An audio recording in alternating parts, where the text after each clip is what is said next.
그 찬양을 들으실 때 지그시 눈을 감는다고 하는 것은 더 깊이 감동에 빠졌다는 이야기죠. 우리 김한 집사님의 찬양을 들으실 때에 여러 성도님들이 눈을 감고 이렇게 감상하며 감동에 젖는 모습을 보면서 정말 하나님을 찬양하는 노래는 우리의 심령을 크게 울린다, 이렇게 생각했습니다. 감사합니다. 참으로 복잡하고 분주한 시대를 살아가고 있습니다. 그래서 얼이 빠져 사는 경우들이 참 많이 있어요. 요즘 저의 이 정신줄에 문제가 좀 생긴 것 같아요. 우리가 매일 새벽 5시 30분이면 어린이관에서 이제 새벽 예배가 새벽 기도회가 진행이 되는데, 예언의 신의 말씀을 우리가 읽고 듣고, 그리고 분이엘관으로 옮겨서 이제 은혜 받은 말씀을 나누는 시간이 있고, 또 그 은혜를 충분히 나누면서 마칠 때에는 이 돌아가면서 순서적으로 이제 기도를 하는 순서가 있거든요. 그런데 이제 어느 날 오늘 기도는 어느 집사님이시죠? 그랬더니 목사님 저 어제 했는데요. 그러니까 어제 그분이 기도한 걸 제가 전혀 생각을 못하고 그분에게 이제 기도를 요청했는데, 목사님 저 어제 기도했어요. 그래서 이제 그 다음 사람이 기도를 했거든요.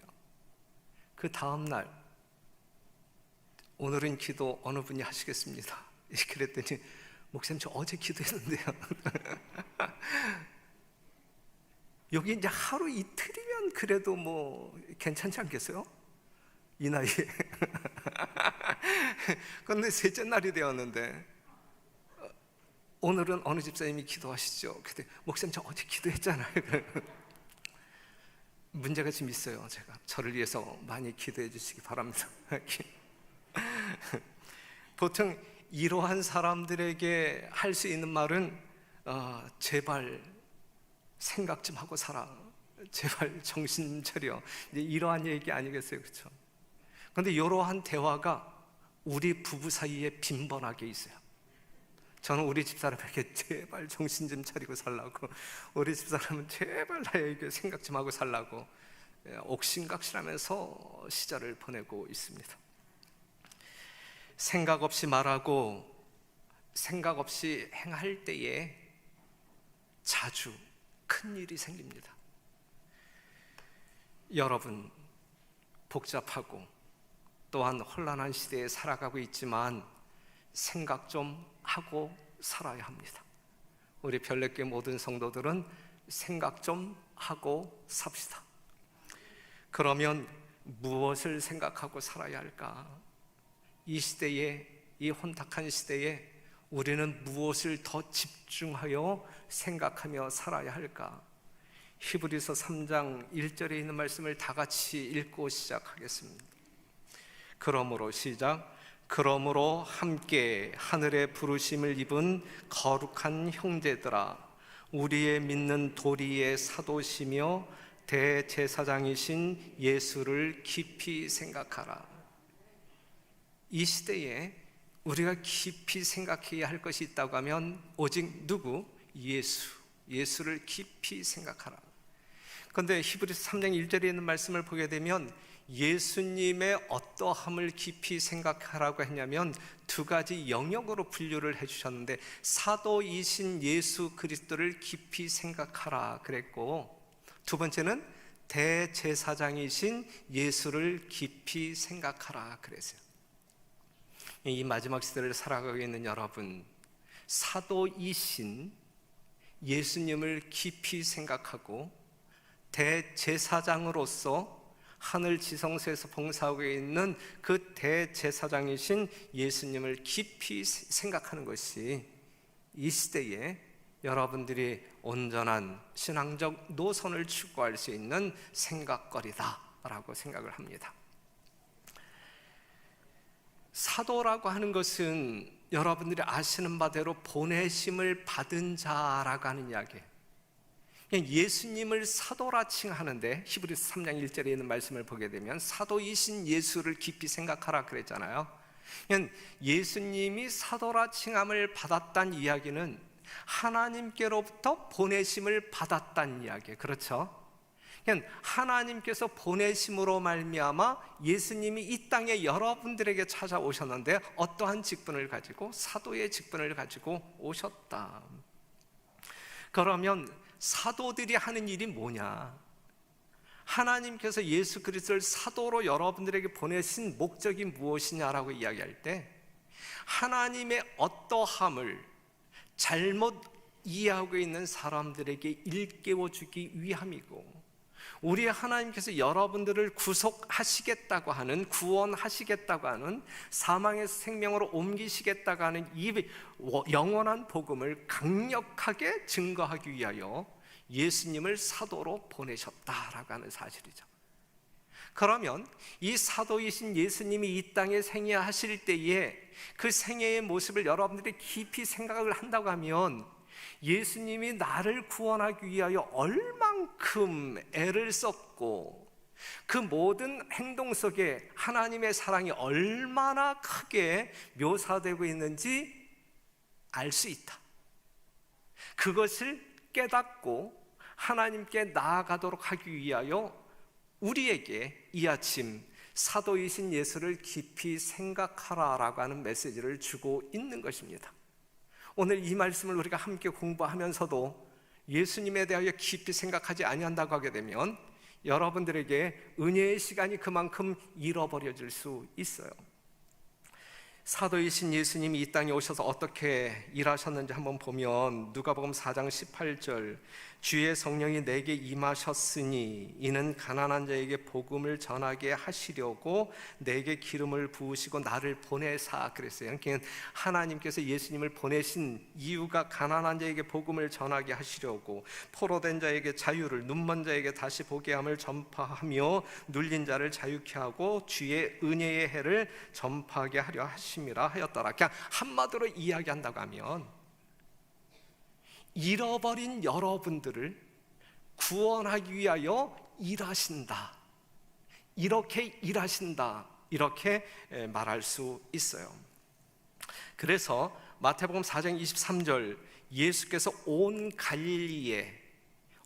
갈릴리라고 이야기했는데 온 세상이라고 표현을 한다 할지라도 전혀 문제가 없는 성경절이에요. 그렇죠? 사람이 있는 곳이라고 하면 어느 곳이든지 온 갈릴리에 두루 다니사 저희 회당에서 가르치시며 천국 복음을 전파하시며 백성 중에 모든 병과 모든 약한 것을 고치시니, 이것이 사도이신 예수님의 행동의 주요 주제예요. 그렇죠? 자, 이러한 말씀을 본다고 하면 누구를 구원하시기 위하여? 온 세상 모든 사람들을 구원하시기 위하여 예수님은 이렇게 움직이셨다. 오늘 여러분들을 구원하시기 위하여 오늘도 예수님은 여러분 곁에서 이렇게 움직이신다. 우리는 그 예수님을 뭐하자? 깊이 생각하자. 마가복음 3장 20절, 집에 들어가시니 무리가 다시 모임으로, 퇴근했어요. 예수님이 하루 사역을 마치고 집에 들어가셨단 말이죠. 그럼에도 불구하고 사람들이 모여오는 거예요. 그러니까 예수님은 뭐 할 겨를도 없어요. 식사할 겨를도 없는지라 그 사람을, 찾아오는 사람을 구원하기 위하여 식사할 겨를도 없이 뭐 하신다? 사역하신다, 행동하신다. 이것이 사도이신 예수님의 삶이었다라고 하는 사실이죠. 누구를 구원하기 위하여? 여러분들을 구원하기 위하여 오늘도 이처럼 활동하고 계신다. 이러한 예수님의 활동 속에서 여러분들을 애타게 찾고 계시는 하나님의 마음을 읽을 줄 알아야 돼요. 이러한 예수님을 깊이 생각할 때에 이 예수님을 보내신 하나님의 마음이 어떠한 마음인지 우리는 깨달아야 되는 거예요. 깨닫는 이 시간, 그리고 감사하는 이 시간 되시기를 바랍니다. 집에 들어가도 밖에 나가도 사람들을 위하여 살 수밖에 없는 사도이신 예수 그리스도, 식사할 겨를도 없이 말입니다. 하루는 마가복음 6장 32절에서 36절에 있는 말씀을 보게 되면, 이에 배를 타고 따로 한적한 곳에 갈새, 지금 이에 배를 타고 따로 한적한 곳에 갈새 그 가는 것을 보고 많은 사람이 저희인 줄 안지라. 모든 고을로부터 도보로 그곳에 달려와 저희보다 먼저 갔더라 그랬어요. 그 큰 무리를 보시고 예수님께서는 또 불쌍한 마음을 가지셔서 목자 없는 양 같은 이 유리방황하는, 정말 이 목자로부터 아주 이 양질의 꼴을 받아 먹음으로 말미암아 배부름을 느껴야 할 이 백성들이 전혀 얻어먹지 못함으로 말미암아 이 영적의 양식이 고갈됨으로 말미암아 심히 배고파하는 이 불쌍한 백성들을 보고 본인은 굶을지라도 그들을 위하여 뭔가 해야 되겠다라고, 지금 배를 타고 따로 한적한 곳에 갈새, 이 말씀을 보게 되면 예수님이 지금 그쪽으로 이 한적한 곳을 찾아서 가는 이 의도를 우리가 알 수 있잖아요. 요즘 이 택배 기사들이 너무 과로하여 이제 이 과로사로 죽는 몇 사람이 있기 때문에 법령이 새로 이렇게 제정되고 이제 그러는 상황 가운데 있는데, 우리가 인류 역사를 보게 되면 진짜 과로 사실 분은 오직 누구예요? 예수님, 그렇죠? 그런데 따로 한적한 곳에 갈새, 정말 쉬기 위하여 지금 움직이고 있지만 예수님의 이 동선을 파악한 수많은 불쌍한 이 배고픈, 영적으로 배고픈 백성들이 예수님보다 더 먼저 가서 기다리고 있는 거예요. 집회가 계획되지도 않았고 더더욱 시간과 장소가 공고되지 않았음에도 불구하고 사람들은 구름대와 같이 예수님 주변에 모였다. 예수님은 배 타고 지름길로 갔지만 이들은 도보로 걸어왔을까요? 뛰어왔을까요? 뛰어왔다. 말씀에 굶주린 그 사람들을 보면서, 이 영적의 고갈 상태를 보면서, 이 생명에 굶주려하는 그 백성들을 보면서 예수님은 얼마나 불쌍히 여기셨을까? 자신을 돌아볼 겨를이 없는 거예요. 쉬고 싶지만 쉴 수 없는 거예요. 왜요? 그 영혼들을 너무너무 사랑하시기 때문에 그 영혼들을 살리기 위하여 자기 생명을 희생하고 있는 이 장면을 여러분들이 묵상한다고 하면, 깊이 생각한다고 하면 여러분들이 그 예수님을 사랑할 수 있지 아니할까? 이 예수님을 생각하지 아니할 때 우리는 하나님의 사랑이 그냥 허공을 치는 공허한 소리에 불과하지 아니할까? 그렇기 때문에 오늘 이 시간에 우리 하나님께서는 사도이신 예수를 깊이 뭐하자? 생각하라라고 권하고 있는 것입니다. 마태복음 21장 12절에서 17절에 있는 말씀을 보면 이 성전에 들어가셔서 이제 뒤없는, 갈아엎는 장면이 나오죠. 여러분들이 이미 공부해서 아시지만 알파와 오메가이신 사도이신 예수 그리스도가 그의 생애 초기에 성전에 들어가서 한번 갈아엎었고, 그죠? 그 다음에 예수님이 십자가에 달려 돌아가시기 전에 다시 예루살렘 성전에 들어가서 갈아엎습니다. 뒤엎습니다. 그때에 종교 지도자들은 두려움에 빠져 도망을 치고 있었고, 여하튼 예수님이 처음 또한 마지막 사역에 있어서 이 성전에 들어가서 이 성전을 이렇게 뒤엎으셨다라는 사실은 예수님 사역에서 매우 중요한 부분을 우리에게 일깨워주고 있어요. 그렇죠? 네. 그런데 우리가 그냥 단순하게 생각을 한다고 하면 예수님이 이러한 사역을 하실 때에 그 예수님이 두려워 공포 중에 도망치는 사람이 있었고, 그러한 사역을 하심에도 불구하고 예수님의 품에 안기는 사람들이 있었어요. 그렇죠? 네. 똑같은 장면을 목격하면서 어떠한 사람은 사랑을 경험했고 어떠한 사람들은 두려움을 경험하면서 도망쳤다. 예수님을 찾는 이가 있었고 예수님에게로부터 도망치는 자가 있었다 이거죠.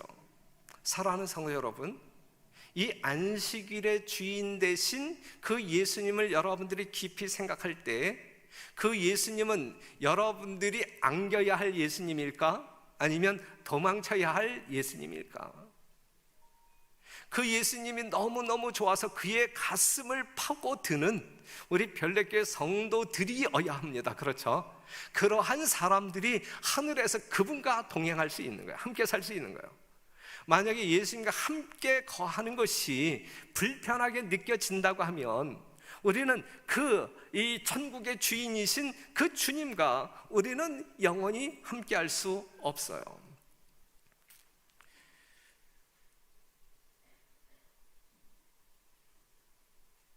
얼마 후에 제사장들과 관원들은 위험을 무릅쓰고 성전으로 다시 돌아왔어요. 그랬을 때에 그들은 병자가 낫고 소경의 눈이 밝아지고 귀머거리에 귀가 열리고 절름발이가 기뻐 뛰는 것을 보았다. 어린이들은 그 즐거워하는 무리의 맨 앞에 있었다. 예수께서는 그들의 질병들을 고쳐주셨다. 그분은 그들을 당신의 팔로 끌어 안으시고 감사에 넘치는 입맞춤을 받으셨으며 그중 어떤 이들은 그분이 백성들을 가르치시고 계실 때에 그분의 품에서 잠들고 있었다. 이게 예수님의 참모습이에요. 이러한 예수님을 두려워 도망쳐야 할 이유가 전혀 없는 거예요. 그렇죠? 예수님을 모르는 사람들은 성전에서 상을 뒤엎을 때 두려워 도망치겠죠. 하지만 이러한 예수님이 어떠한 분인지 아는 사람들은 이렇게 생각한단 말이죠. 여러분들이 하나님의 정체가 무엇인지 분명히 아느냐. 영생은 하나님을 아는 것이라 그랬는데 여러분들이 하나님을 예수 그리스도를 얼마만큼 어떻게 아느냐. 지금 이 예수님의 품에 안겨서 잠자고 있는 이 어린 아이와 같이 예수님을 알고 이만큼 알고 그렇게 정확히 이해하고 있느냐 이거예요. 사랑하는 성도 여러분, 십자가에 죽으신 예수 그리스도를 묵상하게 될 때에 하나님의 사랑에 대하여 전혀 오해가 없게 되기를 바라고 그 놀라운 남김없이 퍼부어 주신 그 사랑에 깊이 빠져 여러분들의 심령이 무너져 내리는 경험들이 있게 되기를 간절히 바랍니다. 이보다 더 좋은 주님이 어디에 계십니까?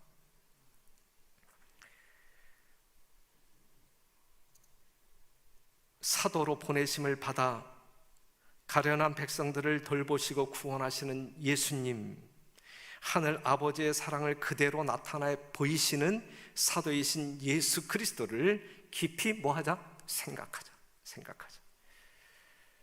문둥병자와 창녀와 세리와 같은 사람들을 물리치지 아니하고 끌어안으며 뒤엉킨 사랑의 사도 예수 그리스도를 깊이 생각하자. 그러한 사랑의 주님이 오늘 우리를 안아주신다.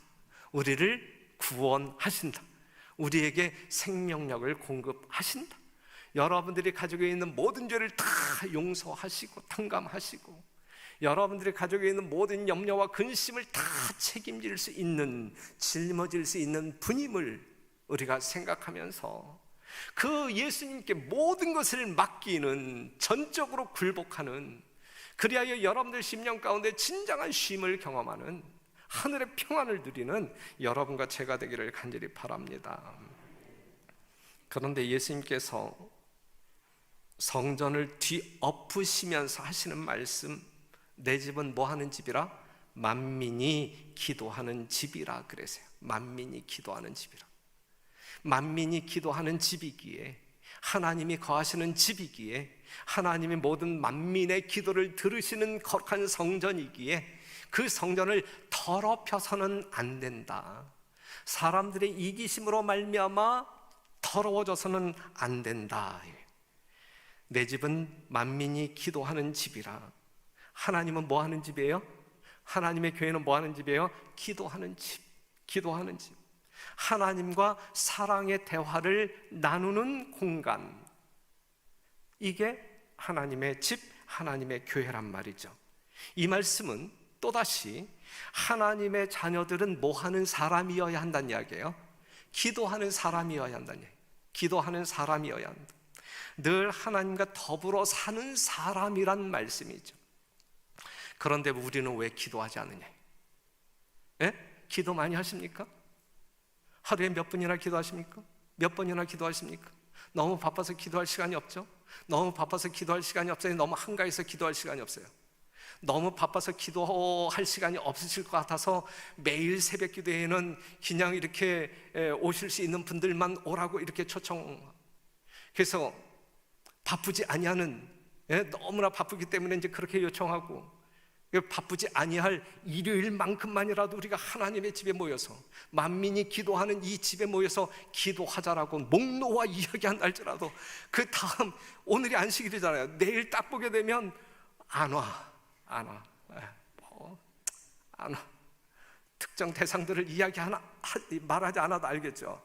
누구도 안 오고 어느 직분을 가지고 있는 사람들 다 와야 마땅한데 왜 우리는 기도를 안 할까? 이 시대에 우리가 기도함으로 말미암아 이 코로나도 좀 이렇게 근절시키고, 우리가 기도함으로 말미암아 이 위정자들의 마음이, 이 트럼프의 마음이 바뀌어서 뭔가 좀 이렇게 고요한 세상으로 갔으면 좋겠는데, 기도하지 않으면서 자신들의 삶을 한탄하고 있는 이유는 뭐냐 이거예요. 이유는 하나님이 없어도 살 수 있다고 생각하십니까? 그렇기 때문에 기도 안 하십니까? 구하지 않아도 있을 것이 다 있다고 생각하시기 때문에 기도하지 않습니까? 다 있다고 생각하시는 성도 여러분, 혹시 여러분들이 그렇다고 하면 다 있다고 생각하시는, 그래서 기도를 등한시 한다고 하면 그러한 분에게 저는 이렇게 묻고 싶어요. 다 있다고 생각하는 여러분들에게 묻고 싶은 말씀은, 여러분의 목숨이 있는지 없는지, 여러분들이 다 가지고 있다라는 그 범주 가운데 여러분들의 목숨도 가지고 있는지 없는지 한번 확인해 보시기를 바랍니다. 하나님의 집은 기도하는 집이어야 합니다. 별내교회는 기도하는 집이어야 합니다. 하나님의 임재가 있고 성도의 기도가 있는 것이 하나님의 성전이라고 말할 수 있어요. 분명 하나님의 임재를 이 시간 여러분들이 느낄 때 이곳은 거룩한 성전이라고 말할 수 있어요. 하나님과 대화가 있어야 하는 곳이고, 하나님께서 주시는 축복들로 가득 채워져야 할 것이 바로 기도입니다. 이러한 것들을 알게 하기 위하여 예수님이 사도로 이 땅에 오셨다. 그 예수님을 깊이 뭐하자? 깊이 생각하자.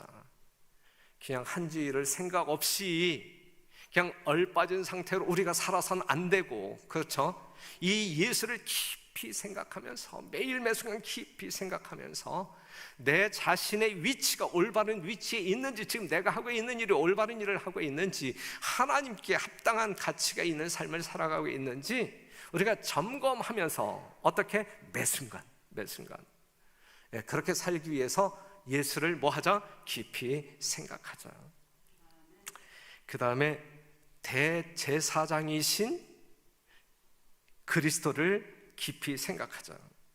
아시는 바대로 사단은 사람들 앞에 하나님을 대표하는 자이고, 대제사장은 하나님 앞에 누구를 대표하는 자예요? 사람들을 대표하는 자이다.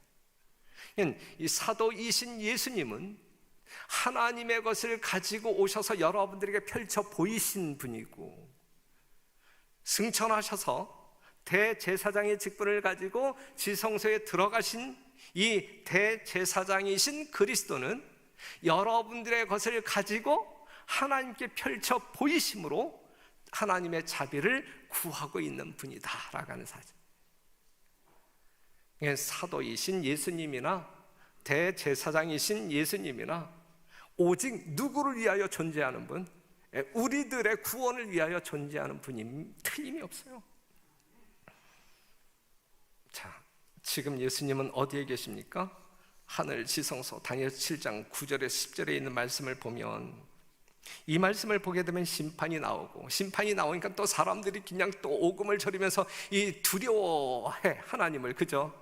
이건 정말 하나님을 너무 오해하고 있는 거예요. 그렇죠? 하나님을 제대로 이해하는 사람들에게 있어서 이 심판은 은혜일까요? 아니면 진짜 두려움의 사건일까요? 자, 심판하시는 분이 누구예요? 심판하시는 분이 아들 예수 그리스도를 누구에게 던져주신 분이에요? 우리의 구원을 위하여 던져주신 분이고 십자가에 대신 죽게 하신 분, 그러한 사랑의 하나님이 우리를 뭐하고 있어요? 심판하고 있어요.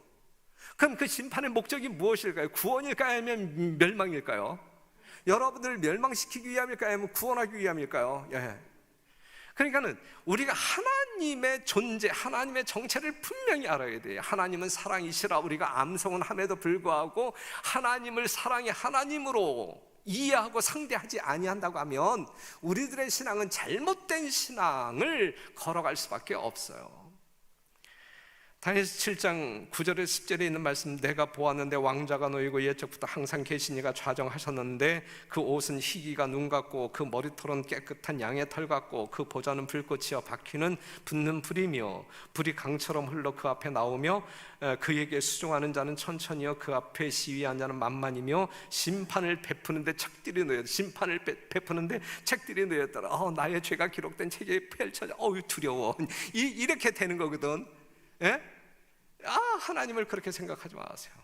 예.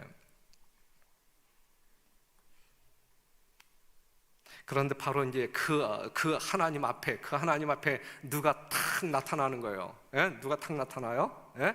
13절에 있는 말씀, 내가 또 밤 이상 중에 보았는데 인자 같은 예수가 하늘 구름을 타고 와서 옛적부터 항상 계신 하늘 아버지 앞에 나와 그 앞에 인도됨에 그랬어요.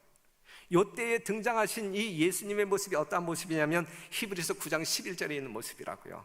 여러분들 오늘 교독하신 말씀, 그리스도께서 장래 좋은 일에 분명 좋은 일이야, 그렇죠? 좋은 일에 대제사장으로 오사 손으로 짓지 아니한 이 창조에 속하지 아니한 더 크고 온전한 장막으로 말미암아 하늘 지성소, 그죠? 염소와 송아지의 피로 아니하고 오직 자기 피, 십자가에 흘리신 자기 피로 영원한 속죄, 여러분들의 영원한 구원을 위하여 속죄를 이루사 단번에 성소에 들어가셨느니라 그랬어요. 언제? 1844년 10월 22일 사건이에요.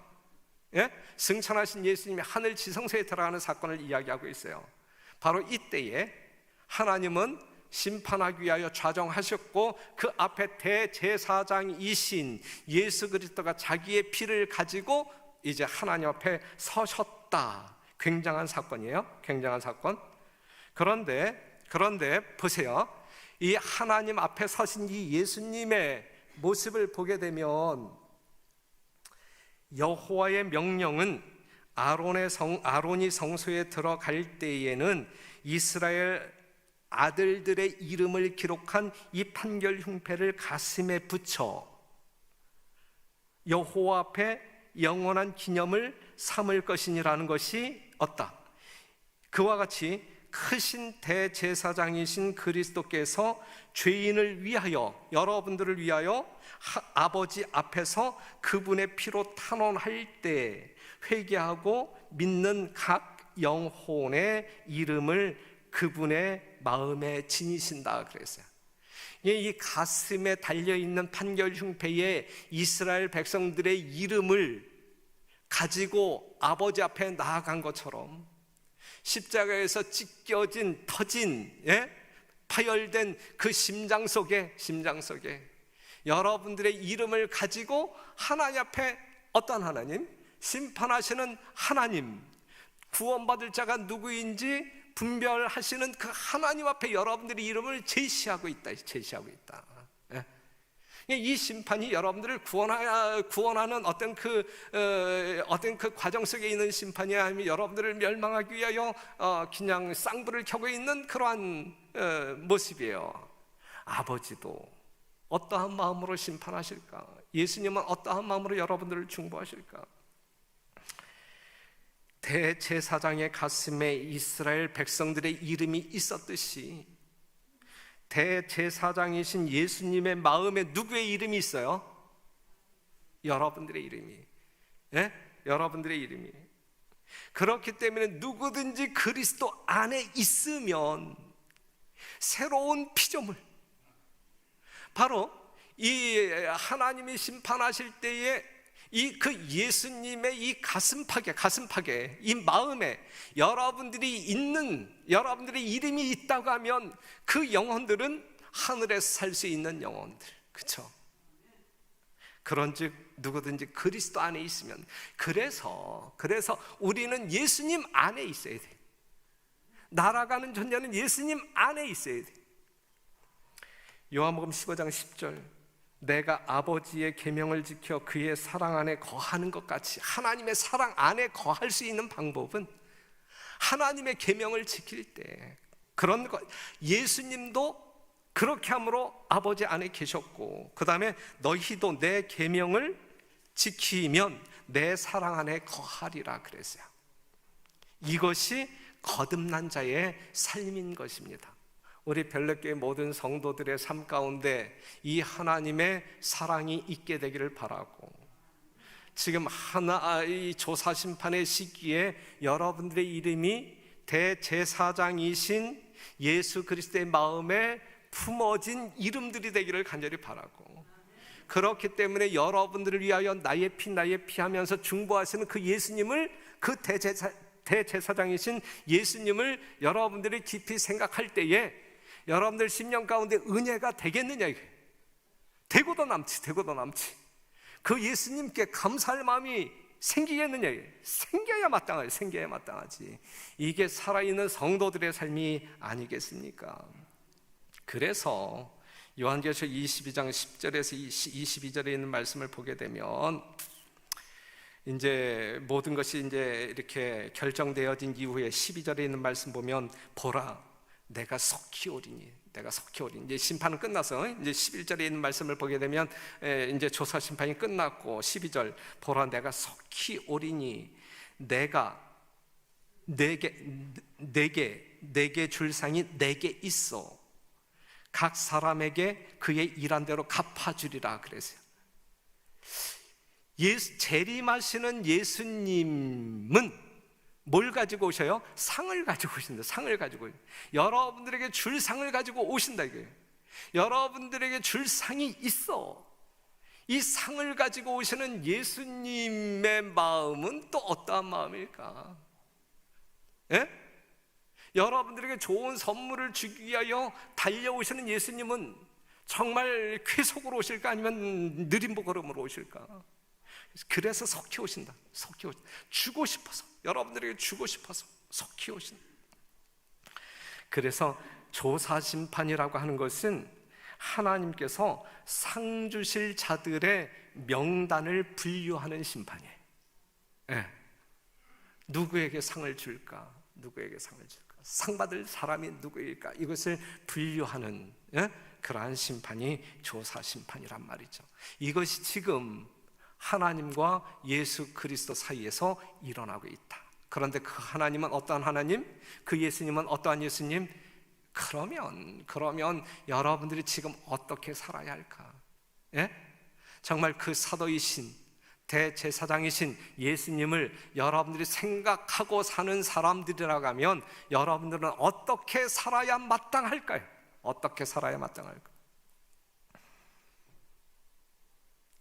히브리서 11장 6절, 먼저 믿음이 없이는 기쁘시게 못하나니 하나님께 나아가는 자는 반드시 그가 계신 것과 또한 그가 자기를 찾는 자들에게 상 주시는 이심을 믿어야 할지니라. 이 믿음이 있어야 되는 거예요.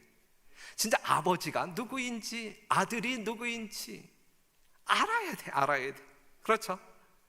하나님을 알아야 되고, 그 하나님이 자기를 찾는 자들에게 상 주시는 이심을 믿어야 할지니라. 이것이 우리들이 해야 할 가장 우선적인 일이다.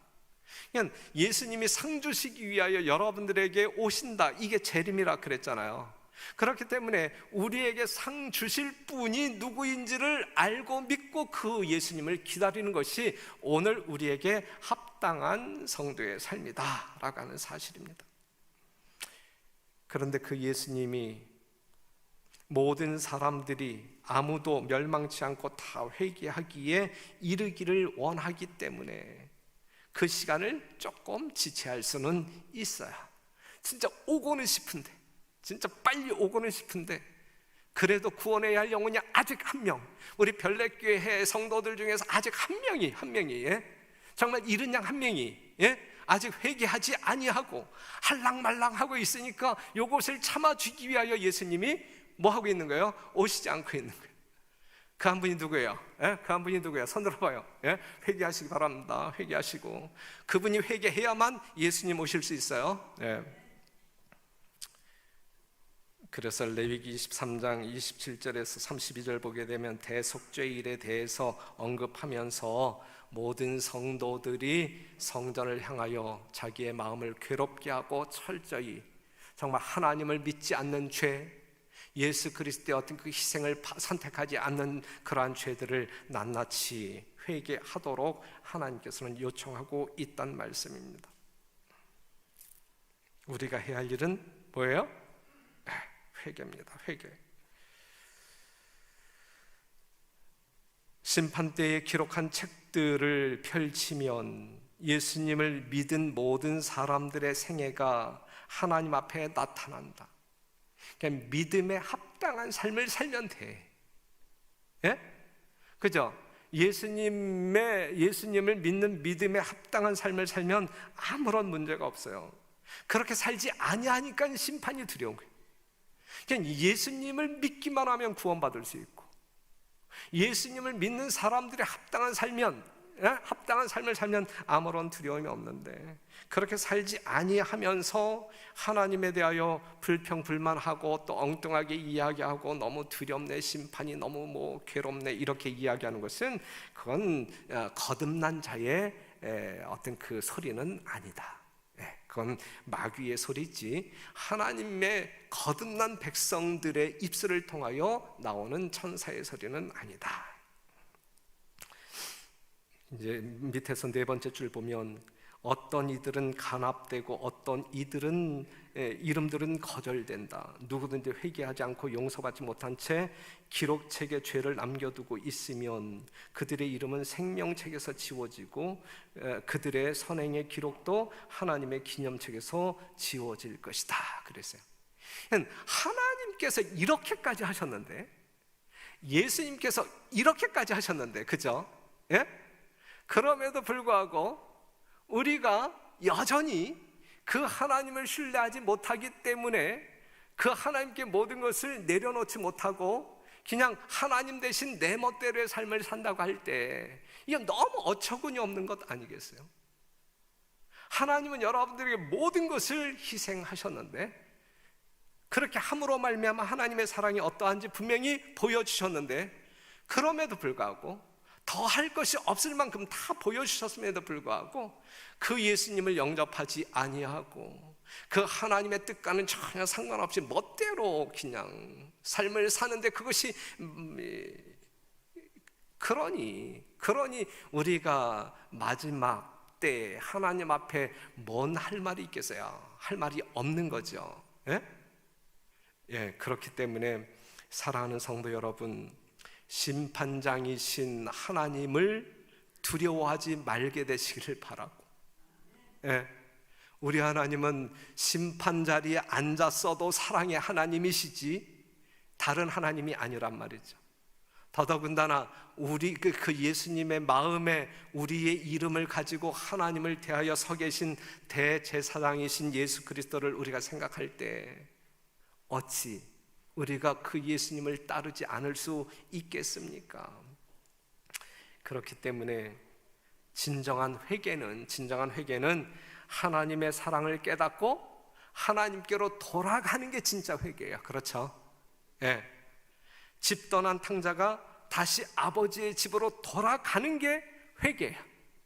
예? 마음은 아버지하고 아버지께로 돌아가지 않는 건 회개가 아니에요. 그렇죠? 예.